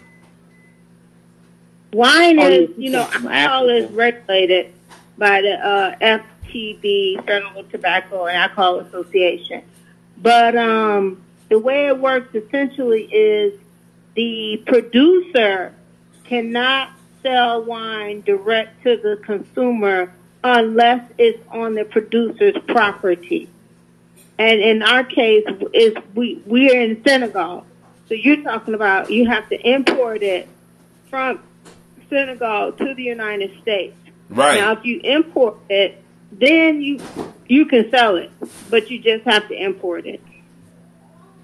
So we've had tastings in the States, for friends and family. That's how we got out. We've done like 3 tastings, in Chicago.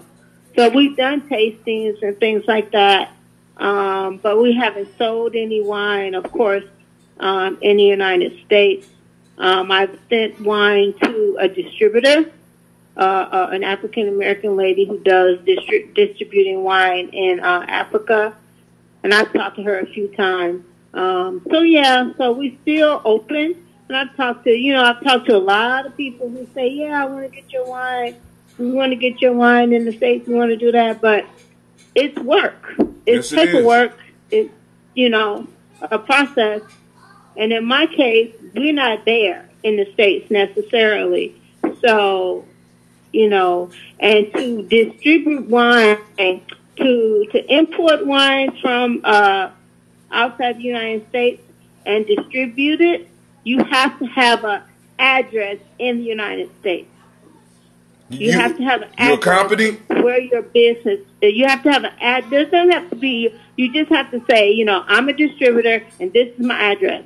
It could be where you live. Okay. You know what I mean? You can have a home business, but you have to have that. And so that's the only thing you have to have to get a distributor's license. Yep.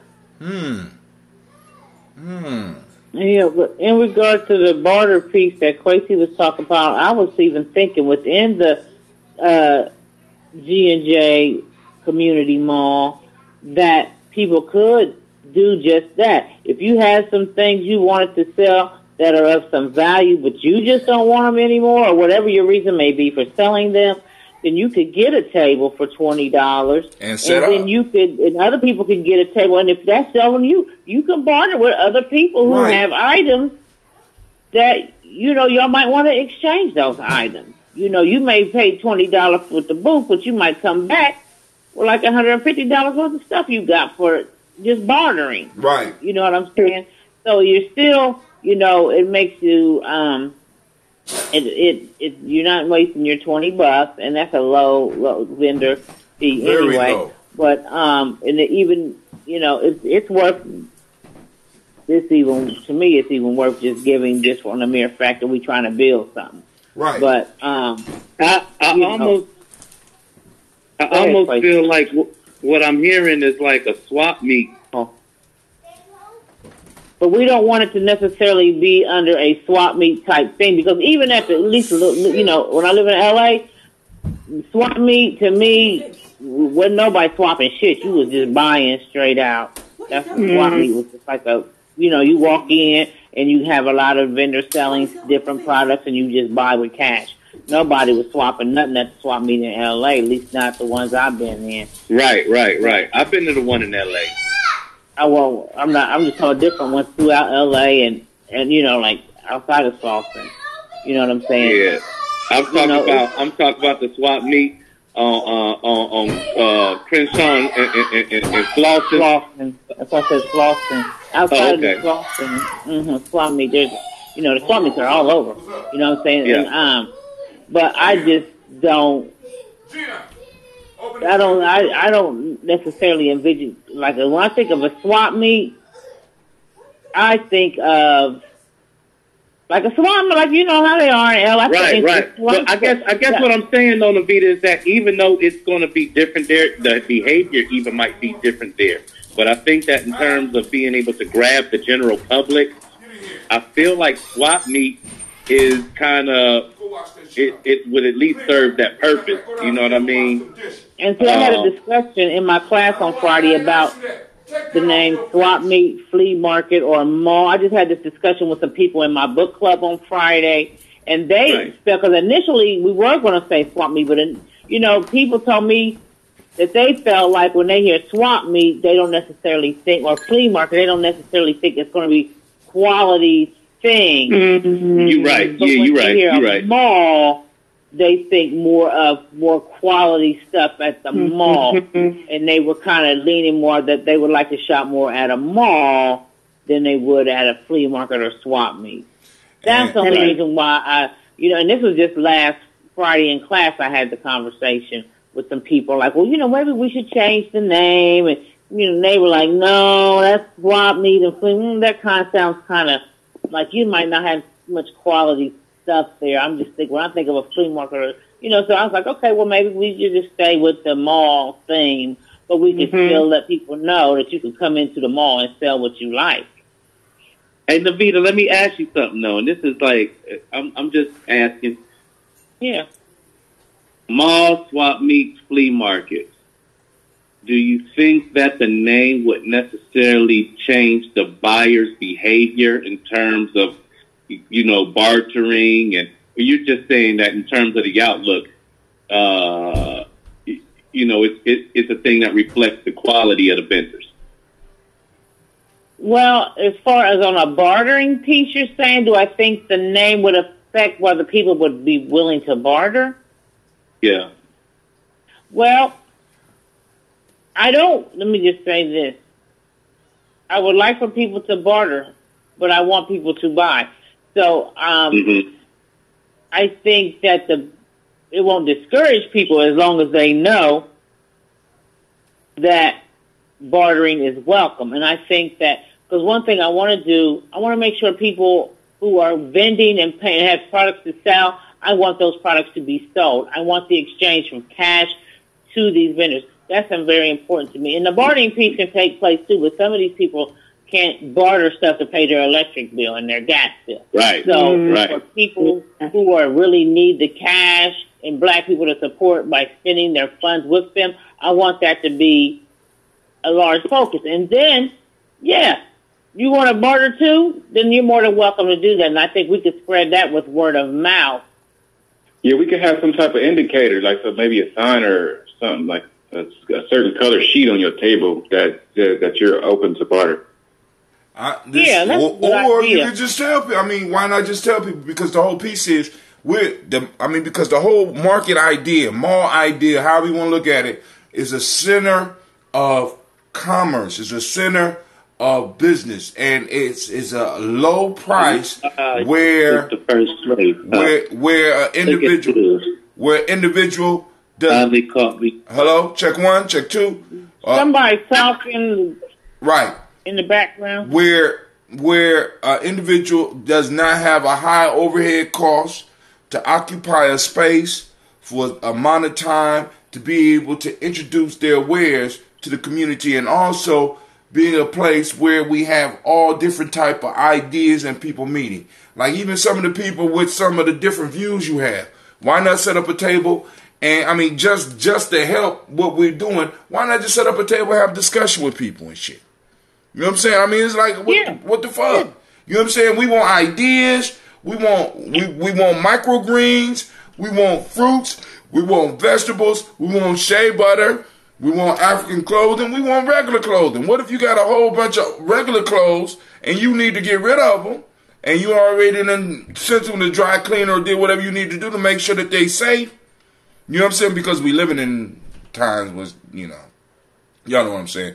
But you could bring stuff in to sell it. This is not just, because even the view that we have of African market is totally fucked up over here. You go to the African market to get shit so that you can live. You got in the African market, you find shoes. You could walk into an African market totally naked and hungry and walk out there, motherfucker, with a bomb ass outfit, including a haircut, a shave, and some shoes, and a full belly. That's what you're supposed to be able to do at a market or a mall. You know what I'm saying? At a mall, you can, but they won't let you in the mall if you're naked. You possibly could walk in. You know what I'm saying? You could walk into a market with a towel around you, and in some of these countries, walk out with everything that you need, including music to listen to. So people, we need to expand. We're gonna have complimentary togas, or no dashikis, to keep it culturally appropriate. We're gonna have dashikis for the naked people that need to come and get their stuff together. Get the dashiki at the door, and we want it back. And also, if anybody says we'll have need it back. prizes to give away. Oh, we doing prizes? Yeah, I've got a couple of things I want to give away. Especially anybody who comes to Christine's African Heritage Diet Workshop, there is a free prize if you to be drawn. They're going to be drawn for her workshop. You know I can set up a random pick generator for that, but they got to register. Whatever you want to do, I do have a prize in particular for her workshop, and then I was just going to get a couple other little things, but. For sure, make sure, yeah, you can put that out there that we, got, you know, if you want to do I don't know how you want to do it, but whatever you want to do for Christine, get with Christine and see how y'all want to do that. And speaking of prizes, family, I need y'all to know, Tiandra, I got your prize. Elder Greg, I got your prize. We passed Kwanzaa, family. I mean, I just want people to know that we were giving out prizes. And those that did not get them yet, they are going to get their prize. So, we're going to have another drawing during Kwanzaa, during the G&J Mall next week. And maybe have some during the movie. You know what I'm saying? So, all right, so y'all get ready. But yo, family, I got to get up because I got to be over to school at 1 p.m., here we go. What you mean, here we go? 12:35. 12:35. Yeah, baby. Well, you better get moving, honey. Like you said. Yeah. I'm out. But family, I want to thank everybody. I want to remind you that you are now tuned in to the family where your hustle builds muscle. This is the Congregation of the Mighty. Go ahead, bro. What's up? Can I say one thing real quick? My bad. Go ahead. Is Gina still there? Gina is upstairs doing some shit she ain't supposed to be doing. Gina! Get out here and wash these dishes. What's up? I just wanted to... Hello? Here she go. Quasi. Hold on. Something happened. Hold on. Man, this is ridiculous. I get kicked out of my own goddamn conference call. I don't understand that shit. Now it won't let me back on. Alright, family. We're going to have to go. This is Brother Hatim. And you listen to Gye-Nyame Journey Media.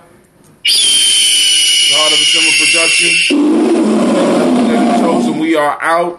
When we try to blow up our old paradigm. So not only did it kick me out of the chat, it totally took the sound. Usually it'll let you listen to him speak. He's still talking. Look at that. It won't even let me hang up.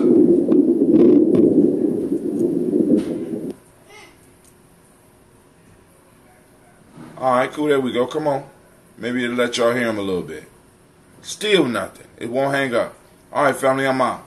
Peace.